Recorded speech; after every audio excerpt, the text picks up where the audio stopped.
Airing first on Asheville FM, WSFM LP 103.3 FM, this is The Final Straw, a weekly anarchist, anti-authoritarian radio show broadcasting from occupied Saligi land in southern Appalachia.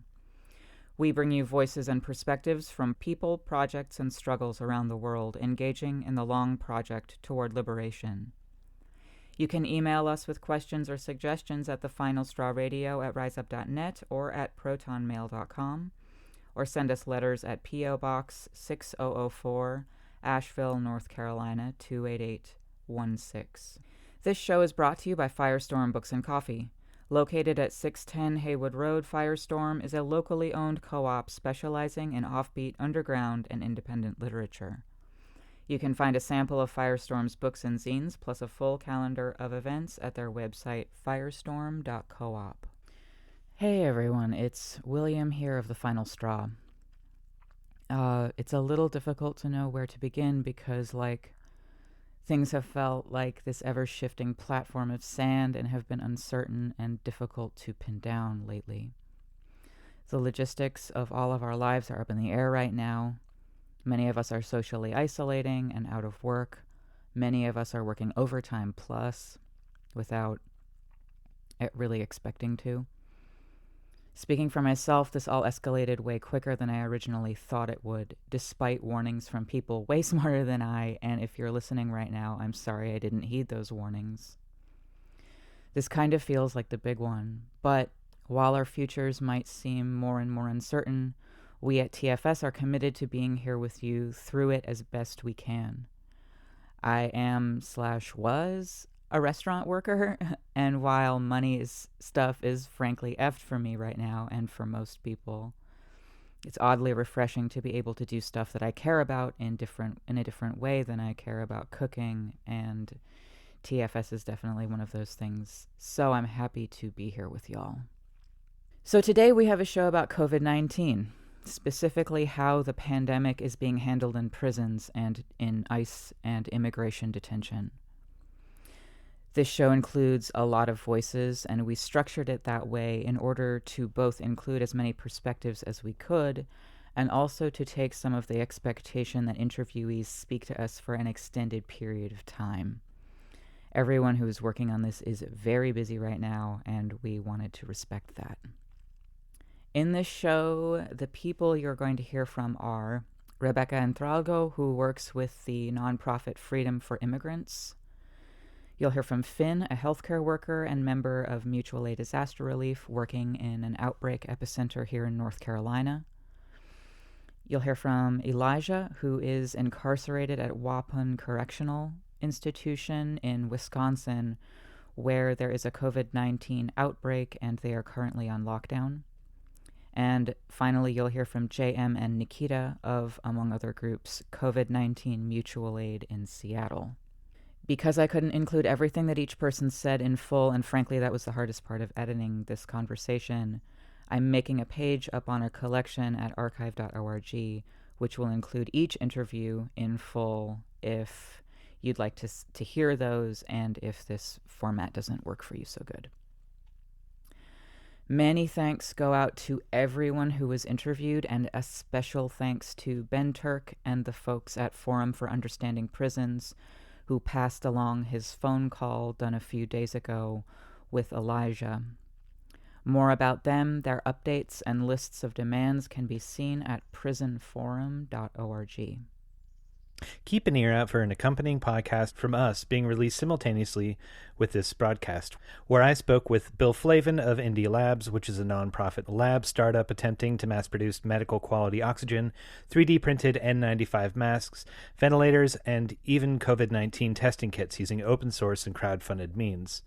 You'll hear also a chat with Julian of Tenants United Hyde Park and Woodlawn in Chicago, an autonomous tenants union talking about organizing with other folks facing housing insecurity against landlords.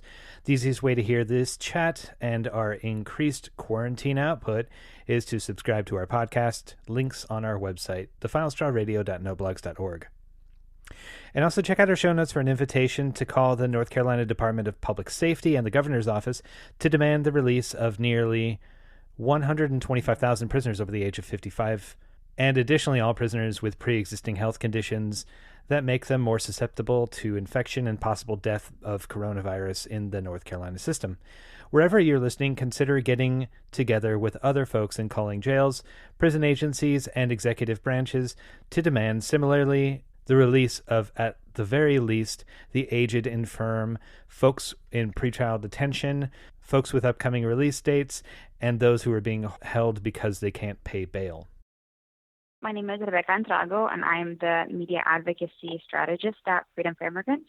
We're a national nonprofit that is focused on abolishing the U.S. immigration detention system. And my job really consists of helping shine a light on these issues and getting our message of abolition really out there. I'm Finn. I'm a registered nurse in North Carolina, and right now I work in hospice, and I also do mutual aid, disaster relief, and street medic work. I came to this previously as the immigration detention reporter at In Progress before they shuttered earlier this year.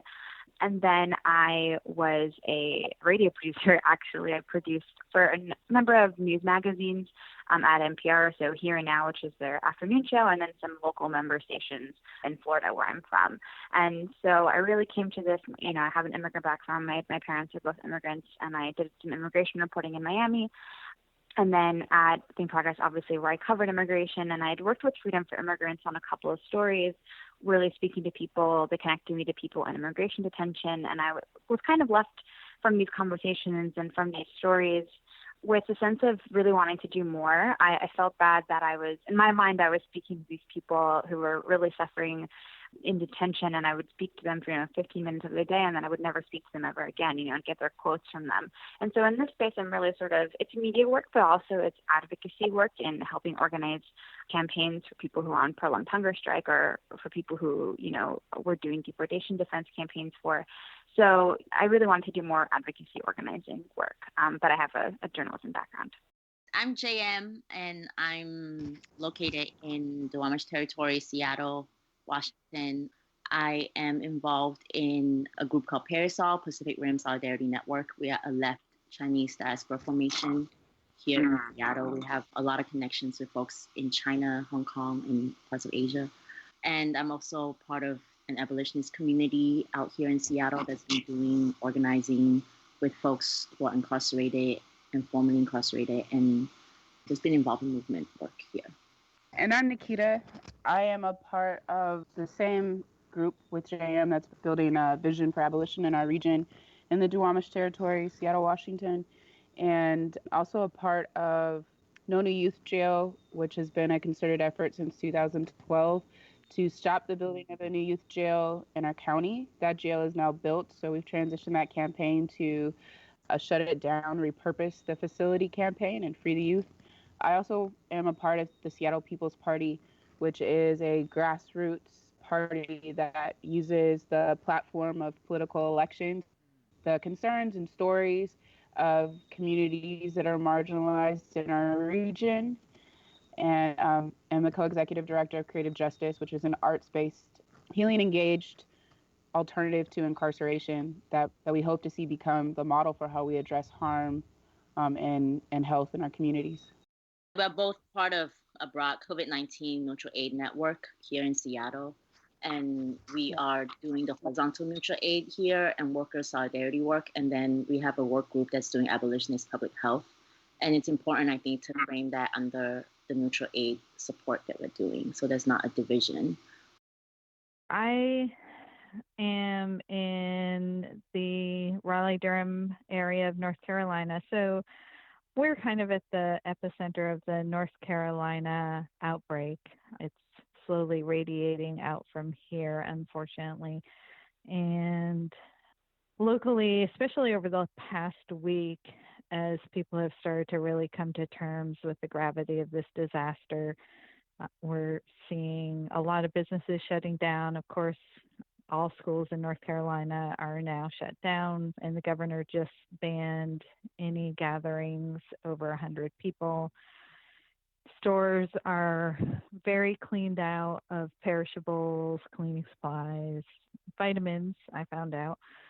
And luckily you can still get fresh produce, which is handy for staying healthy. But other than hoarding and stockpiling, there's not a panic vibe, but people are taking it very seriously, it seems like.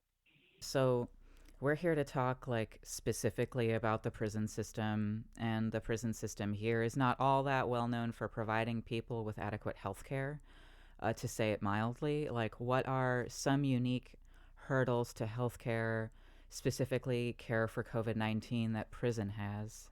One of the biggest issue is just the concentration of people. I mean, if you think about what happened on the Princess Cruise lines, times that by however much intensity for a prison. And so and I unfortunately do think it's a when COVID-19 does enter the prisons, they do not have the systems in place currently to manage that kind of a virus. Okay, so I'm going to give you a perfect example. There was an inmate next door who got sick on Monday. He went over to HSU, Health Service Unit. HSU seen him, checked him out, sent him back to the cell hall with a bottle of cough syrup. He stayed in the cell next to me in the last cell, number 26, for 2 more days. They still letting him go to work. He worked in the kitchen of all places, and they were still letting him go to work. They refused to let him take off for work.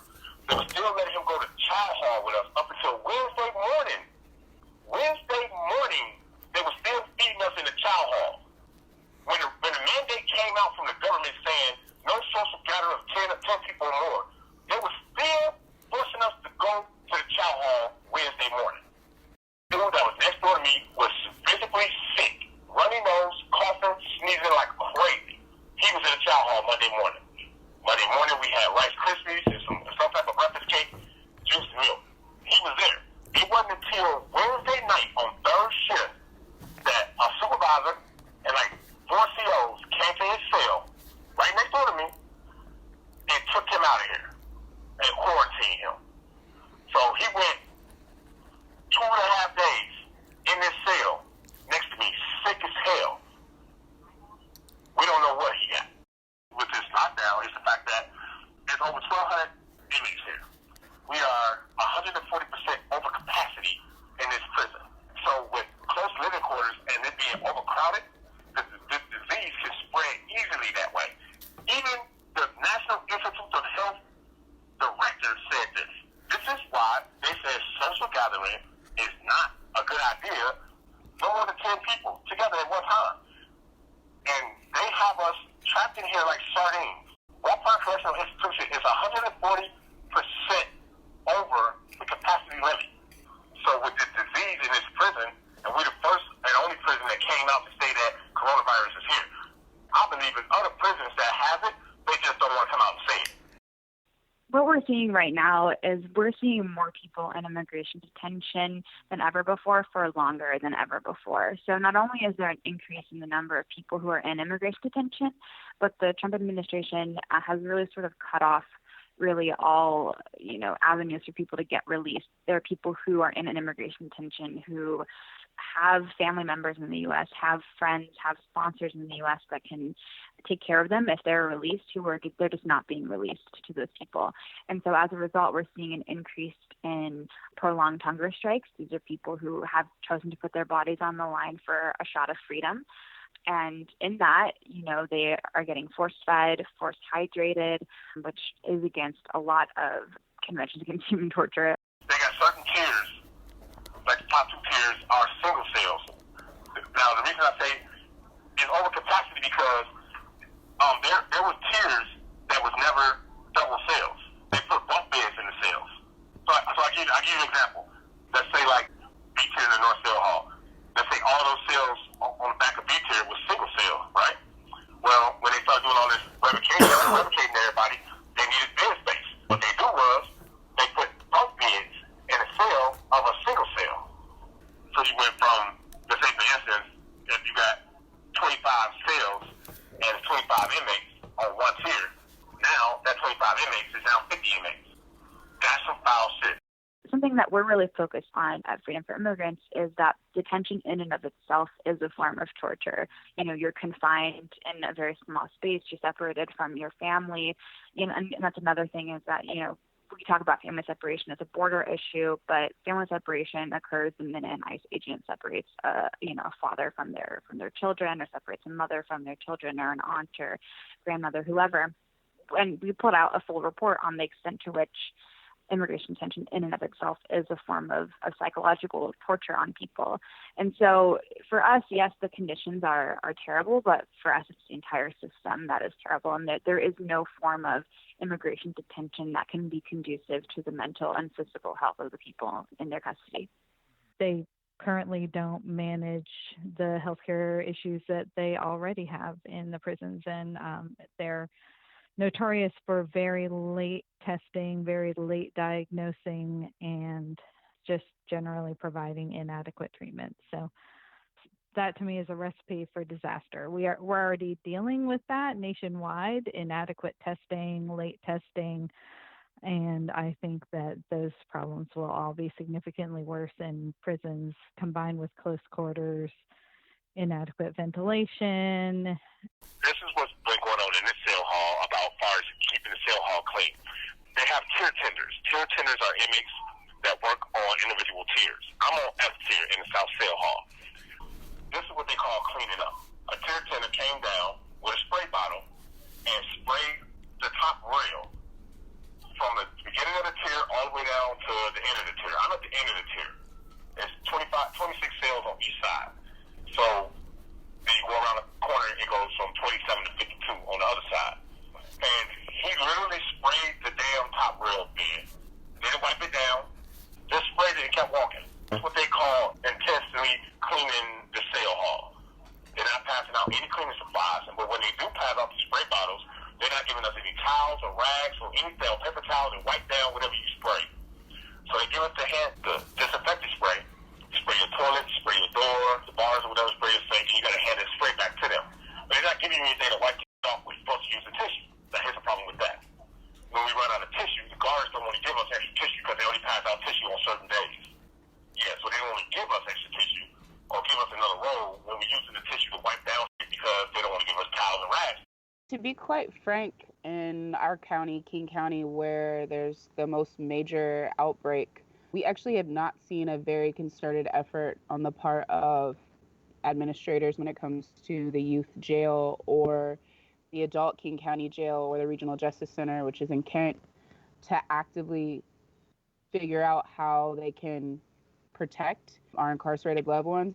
I mean, obviously, our position is that they should be releasing people and freeing them to homes and families in places where they're not kept in a jail. I mean, essentially, the jails across the board, but especially King County Jail here in the Regional Justice Center, are really just a breeding ground for COVID to be passed between folks. There are not a lot of safety measures. We know even prior to this that a lot of folks who get put in those facilities do not get access to health care when they need it, when we're not in the midst of a global pandemic. So, we don't necessarily have any faith that they're providing that now. We know that the maximum of what they had been doing was taking the temperature of correctional officers and other employees as they went into the facility, and that they had moved that were 50 and over from the King County Jail to the Regional Justice Center in Kent. RJC is actually where we've heard within our King County region of a death happening of someone over the age of 50, and we have not received any clear communication from that facility or its directors about whether or not that's a COVID-19 related death. So from our perspective, while there are triage responses for how people could be released, we really just believe that King County's moral obligation is to let people free from those facilities and ensure that they have homes or families to go to so that they can be safe.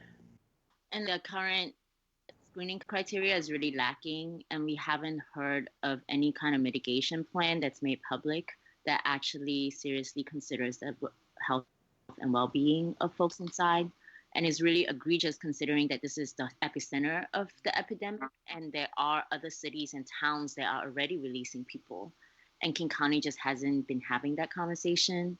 We also just saw recently that in DOC they repurposed some of the factories for correctional industries. That's the kind of company that DOC runs, and they repurposed some factories within that to be making masks.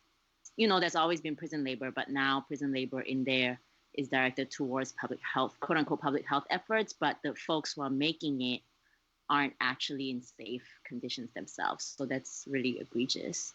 For us, it's not a matter of if this gets into ICE detention centers, but really when.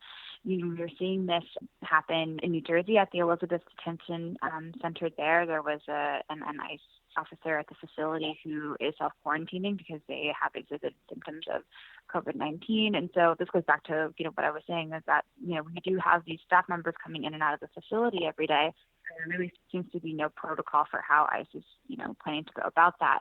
So we are seeing that happen, and we are concerned about people who are in detention centers who have pre-existing health conditions, who may be immunocompromised, people who are older, people who are on prolonged hunger strike.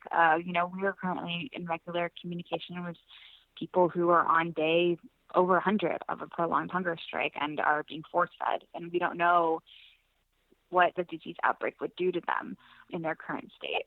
So we're definitely thinking about vulnerable populations, but also anyone who could be impacted by sort of an impending outbreak. We're seeing people prolonged to the conditions of detention for longer than ever before, whether that's experiencing medical neglect, whether that's being placed in solitary for retaliatory measures. They went on a brief hunger strike and were placed in solitary as a discipline. And they didn't want to give the name of the doctor to Fox 6, so I found out his real name. His name is Jeffrey C. Manlove. And he went out of country. He went out of the country, came back positive for coronavirus. Here's the issue with that. He was still having contact with inmates and nursing staff. They said that they quarantined 11 inmates as of yesterday. That's a lie. We know, us inmates know, it's been over 30 inmates that's been placed on quarantine. And check this out. We also know that if an inmate refuses to be placed on self-quarantine, he's being quarantined in the home, in segregation. And quarantine inside of a prison also is inherently problematic. We're seeing people in ideal conditions really undergoing some significant stress, anxiety, and increasing mental health issues when they are quarantined. And when we think about that inside the prison system, that is not an ideal condition. And so I suspect in addition to the physical nightmare, there's going to be a very severe emotional and psychological toll. As of right now, there are quarantine inmates who are sick, who are showing symptoms of a cold, whether you're coughing, sneezing, runny nose, sore throat, any of that shit, quarantining. And now inmates are scared to be placed on quarantine because if you refuse to go over there, you're going to the home. So now inmates aren't even telling the COs here that they are sick because they're not letting them take, you're supposed to let them take some of their property, like their TVs, their electronics, their tablets, they got it, some food, hygiene products, and this, that, and the other. But you got some guards and the supervisors like, no, put your hands off the trap. They actually handcuffing these brothers, they did shit wrong, and taking them over to the North Cell Hall to be placed in quarantine. You refuse, you're going to the home. I've heard that prisons are canceling a lot of programs that allow prisoners to get out into the community or community members to get into prisons as a way of controlling spread of the virus. And that makes some sense medically, but is a terrible situation psychologically for prisoners. What ICE would say, how they're preparing for this is they're, shutting off social visitation. So if you're a family member who wants to come visit, your loved one in detention or your friend in detention, you're an advocate who's maybe visiting someone who does not have a family member who can come visit them, they're cutting down that access, which we see as not the best way to go about this, because for us, people who visit people in detention are sort of our eyes and ears about what's going on in detention facilities. They're the main reason we're able to know that hunger strikes are happening and we're able to advocate for these people. So we do believe that there are some precautions that can be taken to maintain social visitation. I mean, for one, most visitation takes place behind a plexiglass wall anyway. But also it doesn't make sense for these facilities to shut down visitation when they have ICE staff coming in and out of the facility every day anyway, who are in very close contact with the people who are in detention. And ICE has not released any protocol on how they are going to test their employees. So we're not really seeing a preparedness from ICE at this moment. And we know that the agency has a proven track record of failing to respond adequately to public health crises. We saw this over the summer when they failed to prevent the spread of mumps. I believe it exposed, 900 people to mumps in their facilities over the summer. So we know that they're not prepared to handle an outbreak. And so we're calling on the agency to take the precautions to release as many people as possible from these detention facilities to prevent a spread of any disease within their facilities. I can speak specifically to the youth detention center here. They've stopped all visits for youth and families, and they have lessened the ability of attorneys to even speak with young people without a plan for some sort of video visitation or anything. There is no plan for those young people and their families to continue to have contact. While in the adult facilities, they are offering free video calls. There's no guarantee that anyone will be able to get on those calls or when it will happen. And we're even seeing lots of folks are still double bunked. So even if they are saying they're canceling programming or stopping access to library books for the purpose of physical distancing or putting some sort of measure in place, in the jails here, a lot of people are, the conditions remain unsafe. It's already not a clean space for people to be in, but our jails in particular are very overcrowded, and they have lots of folks being held on pretrial charges. So, regardless of what they're saying, their reasons are for canceling programming, we would also hold that keeping people pretrial, especially during a global pandemic, is just an obscene violation of their rights. And from my perspective as an attorney, I would say it's cruel and unusual punishment. I think also just the changes are so superficial, and they add to the suffering of folks inside to not have that social contact. And yes, we've heard there's some free calls, but it's not A, enough, and B, doesn't actually address the mental stress that people are facing, knowing that their loved ones are out here possibly catching the virus, that they themselves are in really unsafe conditions. And we have contacts with folks inside, and people are calling to say there's just a lot of anxiety, and folks are just locked up in these small spaces for long periods of time. And with ICE, we have an ICE facility here as well. And there's been groups like Resistencia that's been pushing for the release of all people in there. And, to date, ICE hasn't put out a statement saying they're doing that. And so who are in there held with no options to be released. I mean, with the immigration courts closed, they can't even, put bond hearings out. Their immigration hearings are all delayed. So people are held in there because ICE doesn't have a strategy and being punished for that. The criminal justice space and the immigrant rights space are so intrinsically linked in that they're both about advocating on behalf of people who are sort of oppressed by the U.S. carceral state. And so I think, not listening to any messaging coming from the administration, from people higher in power, that we should be treating immigrants differently because they're not U.S. citizens. The Trump administration has gotten a lot of praise from people who say that, there was that big criminal justice bill that passed and they're making strides in the criminal justice space. But there's also a big recognition that they're dividing the country on xenophobic lines as well. And so we should be thinking about, advocating on behalf of everyone who is oppressed by incarceration in the carceral state. Talking to folks in ICE detention, people are like, this is their way of pressuring people to sign their deportation papers. That's their only way out of the facility.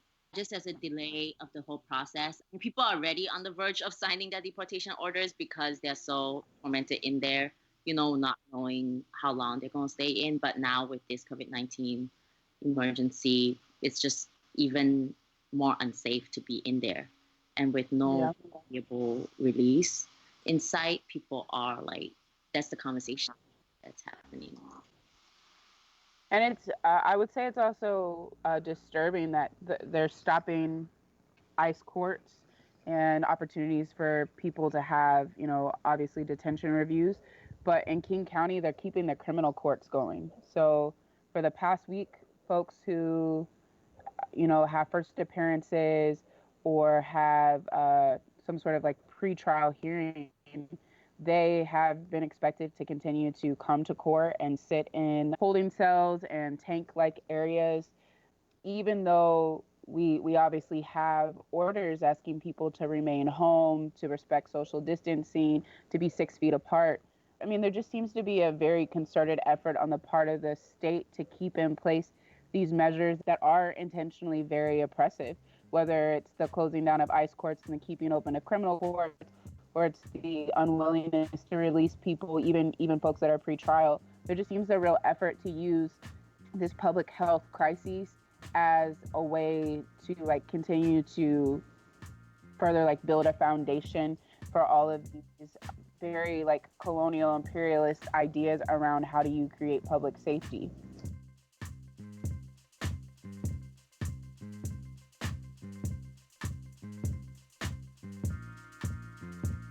So, the current situation is potentially going to pave the way for a lot of reskewing of our social norms and our procedural norms, much like the way that the catastrophe of 9/11 paved the way for the government to impose the frankly fascist formations of DHS and ICE itself. Is this something that you're thinking about as well, in terms of doing advocacy for folks?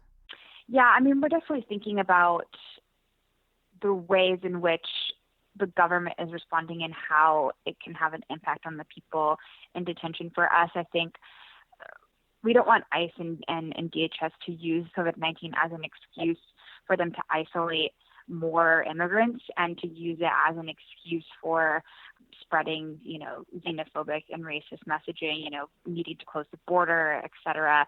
So definitely this is something that we're thinking about a lot, and we're worried about ICE agents maybe feeling empowered to use their powers to place more people in solitary confinement because they can say that this person who maybe sneezed once, is exhibiting symptoms. We're very, aware of the power imbalances that are present and how maybe the government can use and exploit that. I mean, I want to highlight that when COVID-19 broke out in China and in Wuhan, we were in contact with our folks in China. And so some of us have been following how all of this went down and these justifications for quarantine, the authoritarian government. It's interesting that China is being held up as this public health example when actually the same infrastructure that locks people down is the same one that has destroyed labor movements and violated human rights. And suddenly it's just weird that it's now being held up as oh my God, China is a good example of how public health should be done. And we are really skeptical of that. And so we've been in conversation with our folks in China just about kind of the decisions that they've been forced to make, between economic survival and health.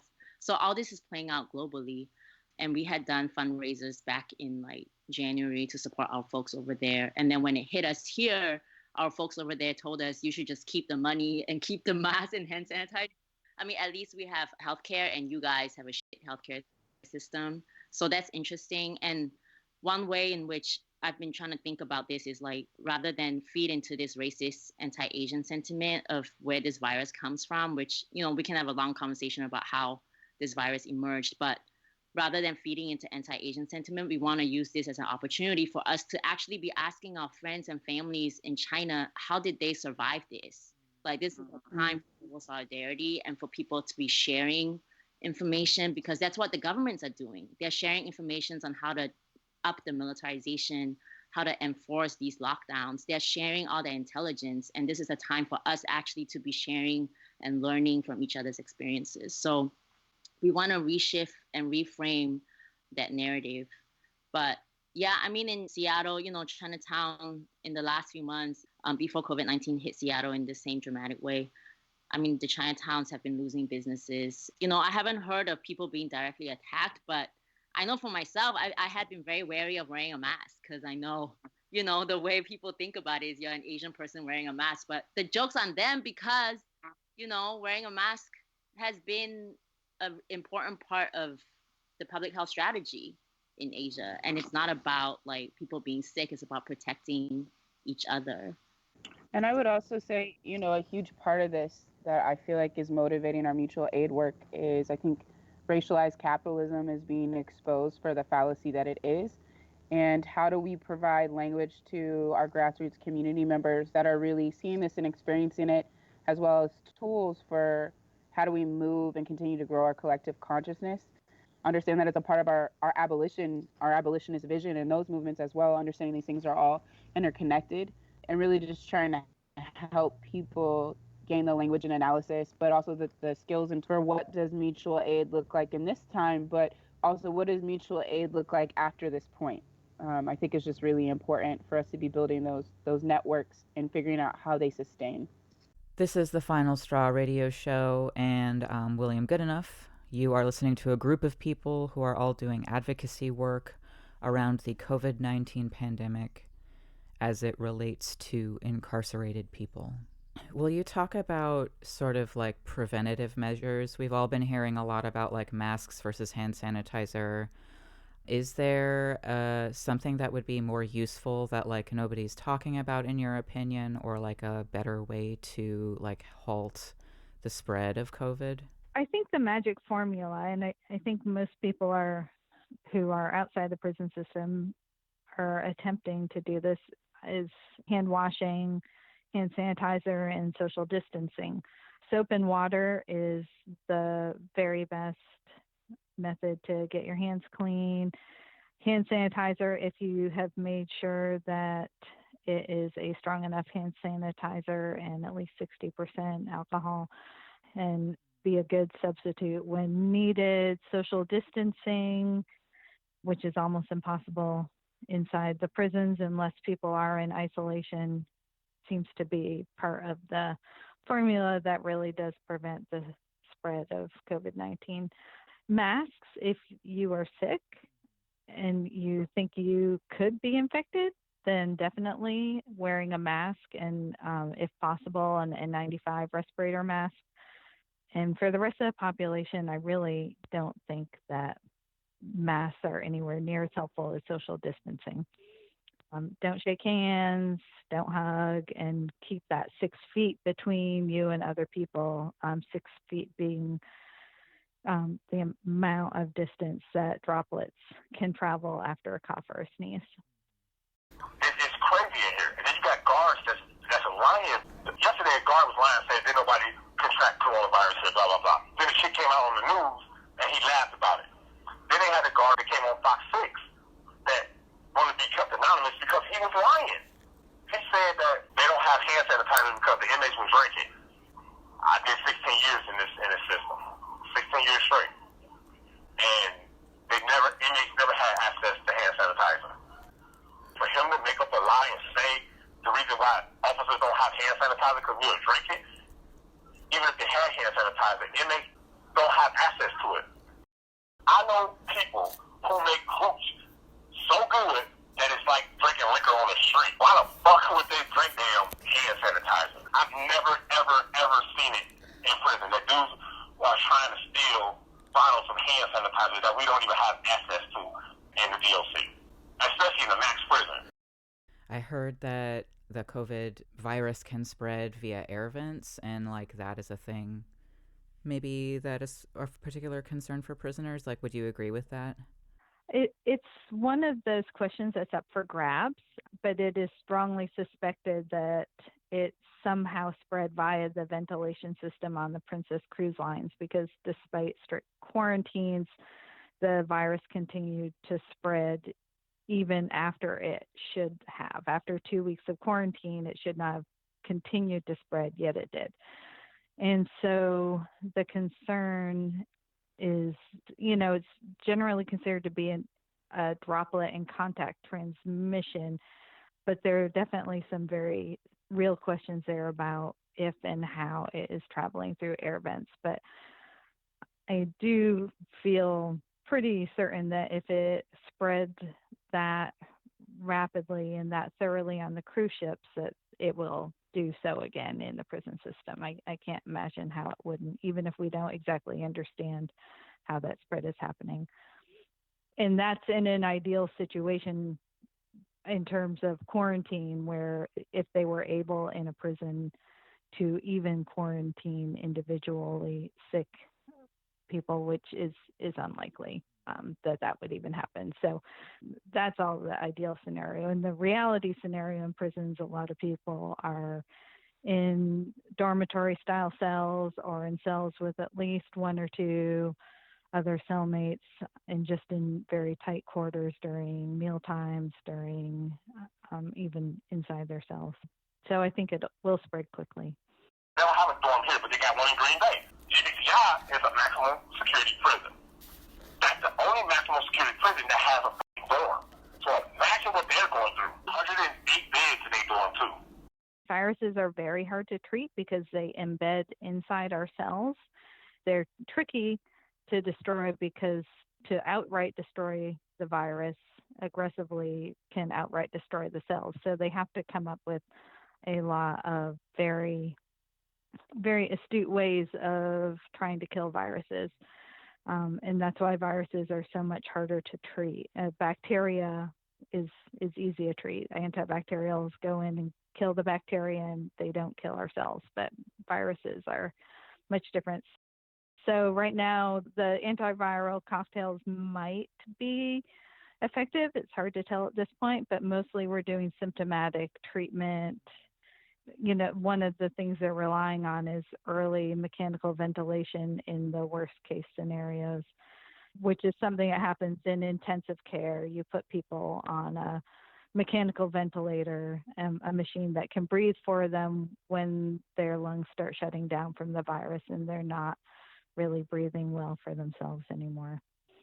And ICU beds, you know, don't exist in prison infirmaries. And so it's going to be a question of having enough staff to get that many prisoners to the hospital. And then, you know, a question of what kind of care might be accessed at their local hospitals and whether they even have adequate ICU rooms available, depending on how bad the virus is.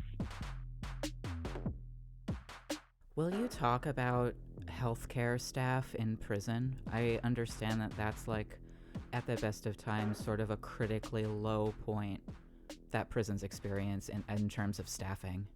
Yeah, and that's my understanding too. I've never worked inside the prison system, so I can't speak about it firsthand.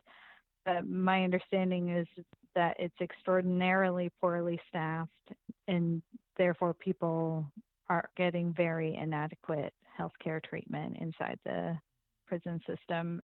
There's a lot of dudes here who are visibly sick. There was a young man this morning that went down there to tell us that he wasn't feeling well. The sergeant, his name is Dremel, the sergeant on first shift, he has a habit of telling inmates, I don't care, go lock in. And if you refuse to go lock in, then he'll make up a lie, say you're being disruptive when you're not, and have you placed in the hole. So if you go to the sergeant can say, hey, I'm not feeling well like the brother did this morning. I'm not feeling well, I need to be seen by the nurse.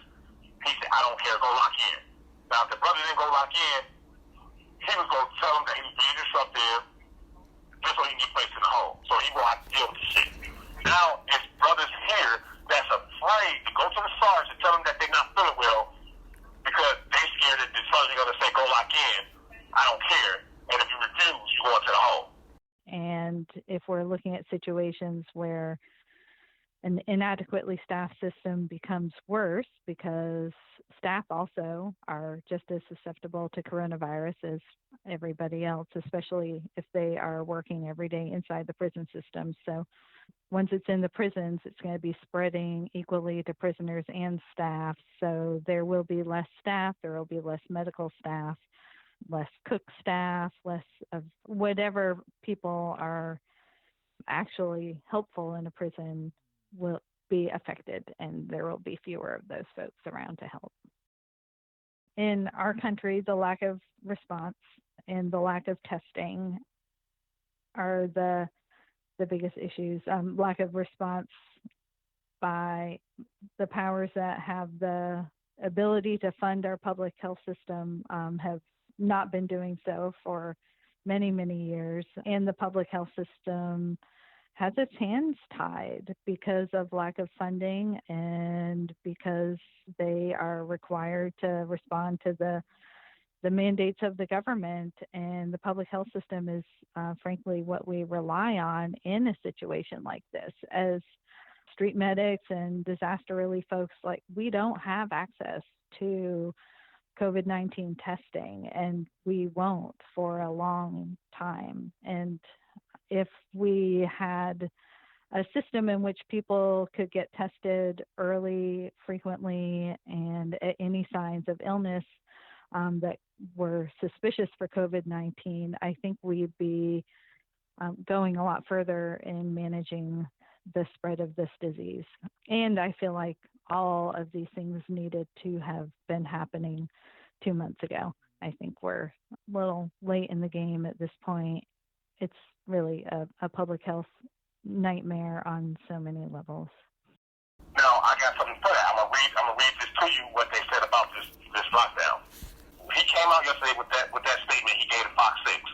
And because he came out with that statement, I guess he was forced to pass out these memos to us, the inmates. And this is what it says. Department of Corrections at the top. And then it says, March 19th, to all WCI staff and inmates from Brian Foster Warden regarding WCI limited inmate movement. This is what it says. Effective this date, I am suspending the administrative rule that WCI pursuant to Administrative Code DOC 306.15 and DOC and 306.23. The suspension of rules will limit inmate movement within the institution, permitting only the movement that has been deemed necessary. Showering will continue as scheduled. Canteen will be delivered at cell front. Meals will be eaten in cells. Minimum number of inmate workers will be allowed. Constant cleaning will continue throughout the institution. The purpose of this suspension of administrative rule is strictly precautionary. Maintaining the safety, health, and well-being of staff and inmates is our primary focus. We will be evaluating this on a regular basis in efforts to restore normal operations as soon as possible. And they CC this to the DAI administrator, DAI assistant administrator, and another DAI assistant administrator. The problem I have with that, the lockdown, is two things. One, they say constant cleaning will continue throughout the institution. Well, the cell hall is part of the institution, and the cell hall is not being constantly cleaned. Constant cleaning is spraying the top rail, just one rail, spraying the top rail of the tier. He did it once today. All the CDC recommendations for testing and symptoms and stuff like that. So I got to tell you what's going on with that. Because they say that the government mandated to get tested if they have pre-existing conditions. Then they got a list of different diseases like immune suppressed diseases and heart disease and diabetes and people of a certain age, as far as the elderly go and all that stuff. Well, I put the criteria to be tested for pre-existing conditions and heart disease. I have. And they refuse to test me. Now, I don't have any symptoms. I don't have any symptoms whatsoever. I'm not sniffing, I'm not coughing, I'm not sneezing. I don't have any aches. I'm good.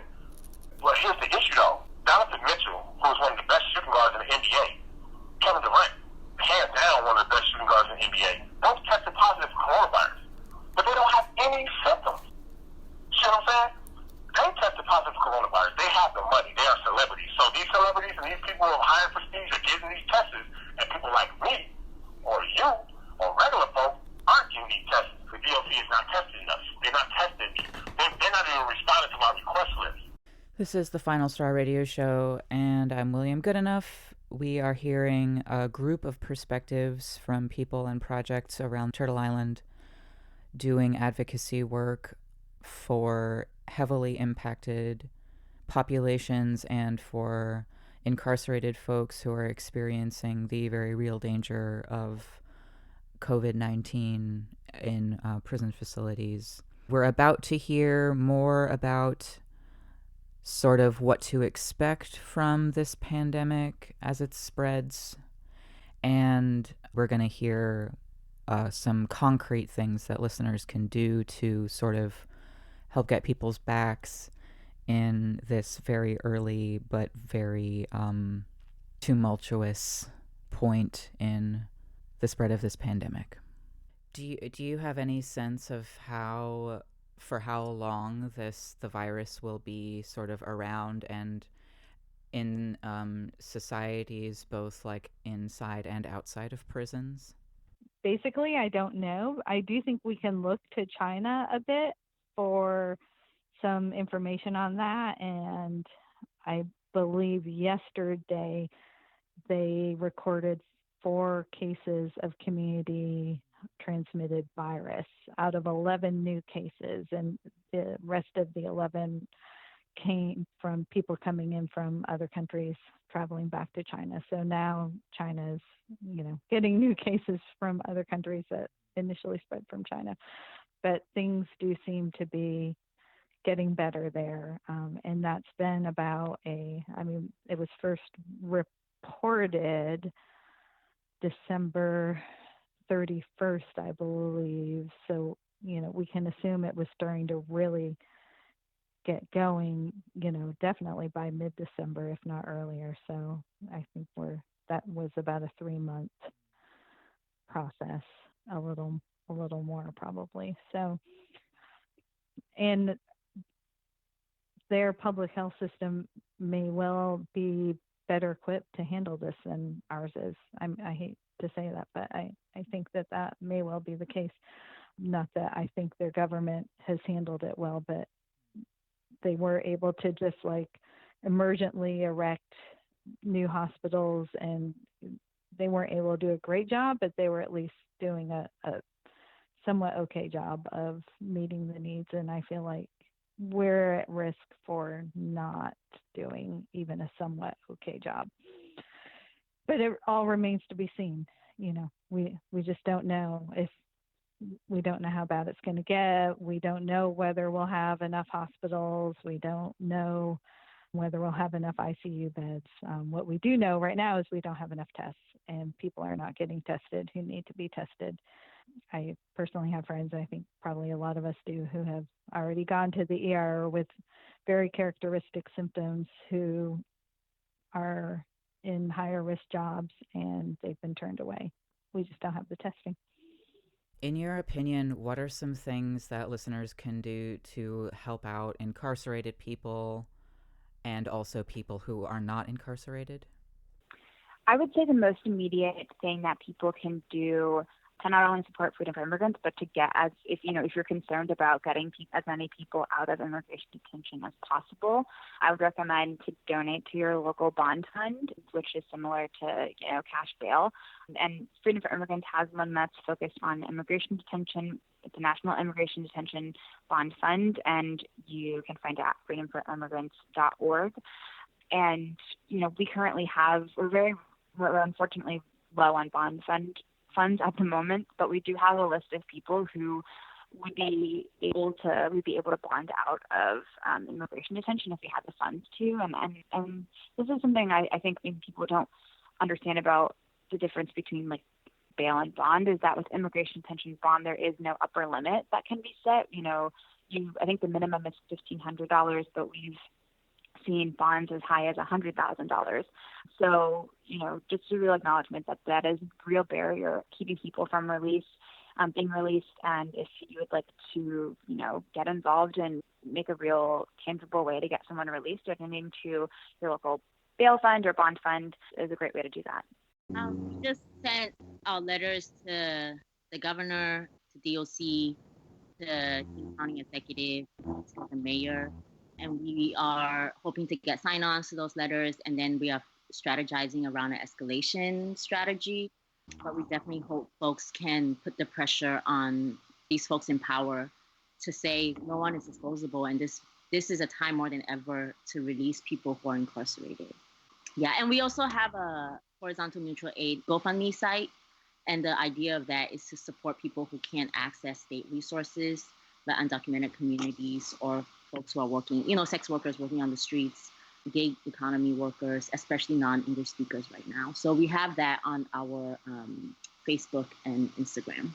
So on IG, we are COVID-19 Mutual Aid. And then on Facebook, I believe we are COVID-19 Mutual Aid -Seattle. And I would say a huge part of this is also how do we participate in a diversity of tactics that puts forward abolition now in this moment, but also acknowledges the things we're proposing are not new or unique. They're the things that should have been happening prior to a global pandemic.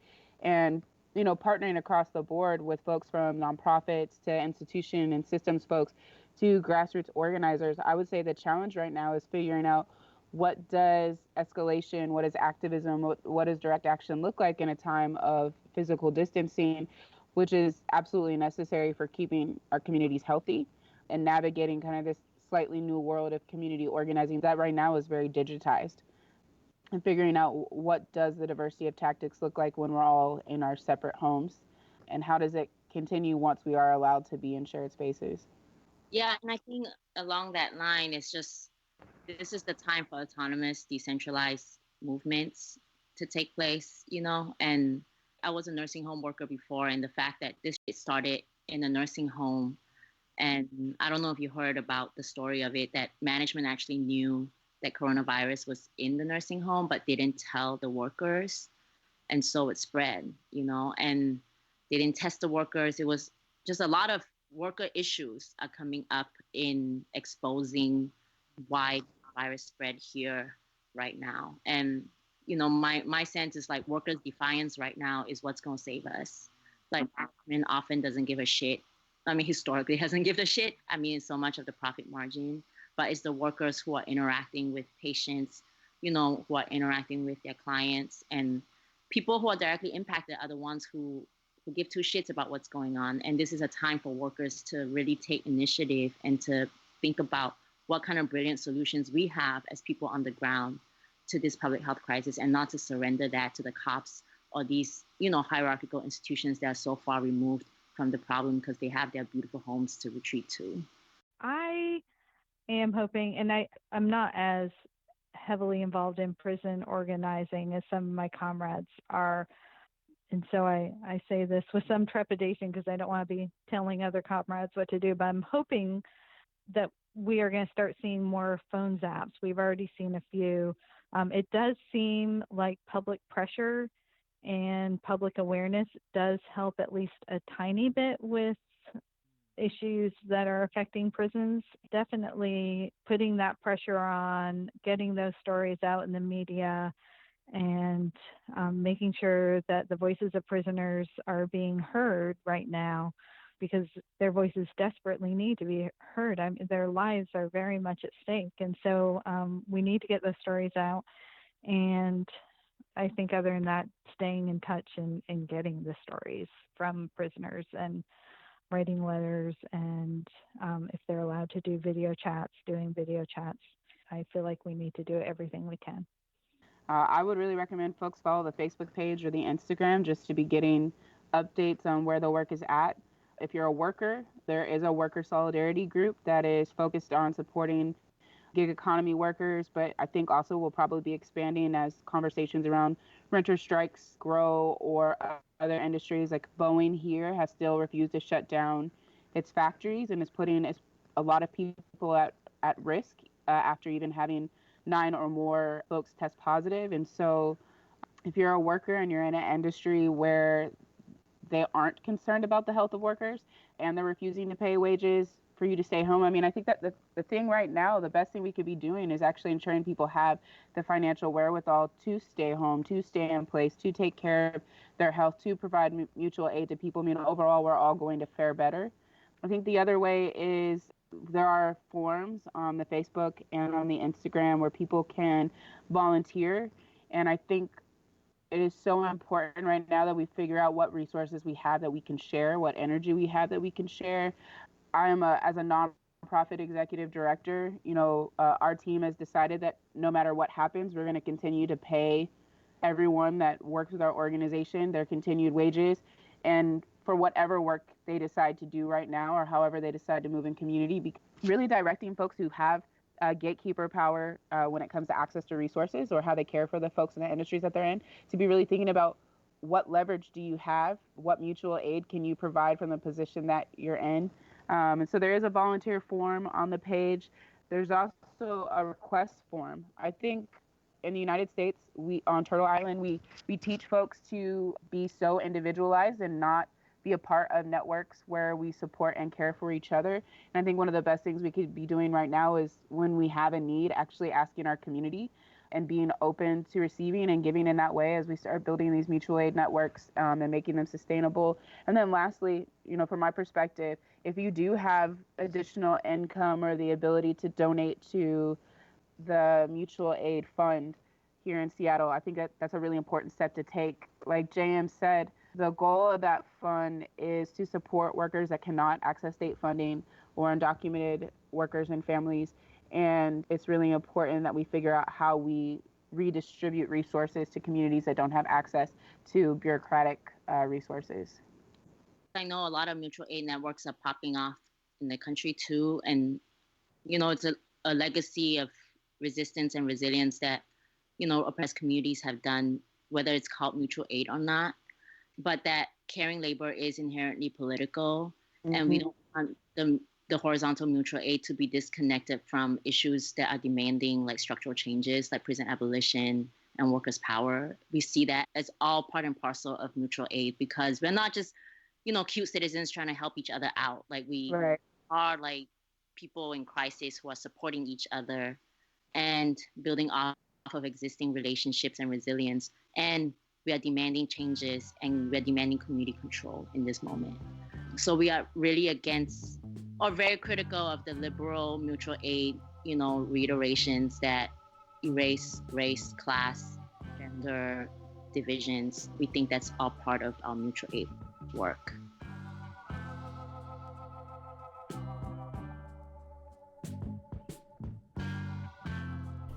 Here's the thing though. If you all don't hear from me, that's because they got me in the home and or they doing something to my mail. If they do come at me and try to harass me, because they got, obviously these phone calls are recorded and monitored, so they already know that I'm giving up information of the truth. I mean, I want to come out there, but if they do come at me, at least now I'm gonna cover my track, cover my bases. I'm gonna buy some stamps just in case I go to the hole. I'm not scared of going to the hole. I'm doing this for a good purpose. So if they come at me like that, I'm not gonna fight them. I'm gonna put my hands out the trap. I'm gonna put my hands out the trap and let them take me to the hole. But as long as we continue to do what we're doing to help not just me, but this institution, then I'm all for it. To write to Elijah at Waupun Correctional, address letters to Leon Elijah Prioleau, 720053, Waupun Correctional Institution, P.O. Box 531, Waupun, Wisconsin, 53963-0351, and that'll be up on our website.